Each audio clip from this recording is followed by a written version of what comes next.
Hello বন্ধুরা, তো চলো আমরা যাচ্ছি জগন্নাথ প্রভু রথযাত্রায় আর রথ টানতে যাচ্ছি।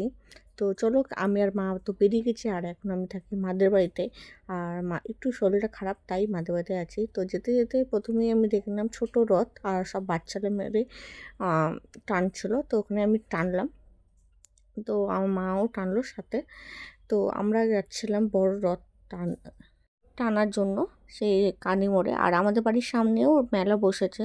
তো কানি মোড়ে এসে আমরা দাঁড়িয়েছিলাম। তো ওখানে অনেকগুলো রথ যাচ্ছিলো। আর ওই সব রথগুলো আমরা টানলাম, বেশ ভালো লাগছিলো। আর দেখো, সন্ধ্যা হয়ে গেছে, বেশ ভিড়ও লেগে গেছে। মারাও বসে আছে, এখানে জলও দিচ্ছিলো, সেই জলগুলো নিয়ে নিয়েছি। আর আমি একটা সিধে বসে আছি, যেহেতু বড় রথ আসবে, টানার সুযোগ হলে টানবো, যেহেতু প্রচুর ভিড় হয়। আর এখানে দেখো, বড় রথ চলে এসছে। প্রথমে ঢাক, আর আমাদের বাঙালি পুজো মানেই ঢাক ছাড়া কোনো পুজো আগায় না। আর প্রথমে চলে এসছে ঠাকুর, আর ঠাকুর এখানে জলও এখানে ছুঁড়ে ফেলা হচ্ছে, দেখতেই পাচ্ছ। তো সবাই আর ছুঁড়ে নিচ্ছিল না, মানে ক্যাচ ধরেই নিচ্ছিল। আর প্রতিটা গানে ডিজে, সব বাচ্চা ছেলে বাচ্চা বলবো না, সব ছেলে বয়স্ক মানুষও নাচে প্রভু আসছে বলে, জগতের জগন্নাথ আমাদের দর্শন করার জন্য আসছে। তো একটু তো এনজয় করতেই হবে। তারপরে একে একে সব ঠাকুর চলে আসছে।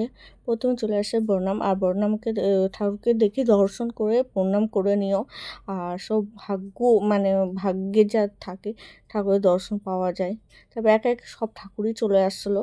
তো প্রচুর পরিমাণে ভিড় ছিল। আর প্রচুর পরিমাণে ভিড়ের মধ্যে আমার একদম ইচ্ছা ছিল একটু প্রসাদ পাবো, কিন্তু একদমই প্রসাদ পাবো কি না এটা আশা ছিল না। বলে আর ভাগ্যে থাকলে সব কিছুই পাওয়া যায়। তো এত ভিড়ের মাঝে এসে আমার কাছে একদম প্রসাদ, মানে কি বলবো, আমার সামনেই এসে পড়েছে, যেহেতু আমি একদম ভিড়ে ঢুকতে পারছিলাম না। তো একে একে সব ঠাকুর চলে গেল। আর তারপরে দেখতেই পাচ্ছ আমাদের জগতে জগন্নাথ ঠাকুর। আর জয় জগন্নাথ একবার হয়ে যাক। তো ঠাকুর চলে আসছে, আর প্রচুর ভিড় ছিল, প্রচুর। আর আমি তো শুধু জাস্ট ধরতে পেরেছি, টানা টানা যায়নি, সম্ভব হয়নি। তো ঠাকুরকে দূর থেকে প্রণাম করে নিয়েছি।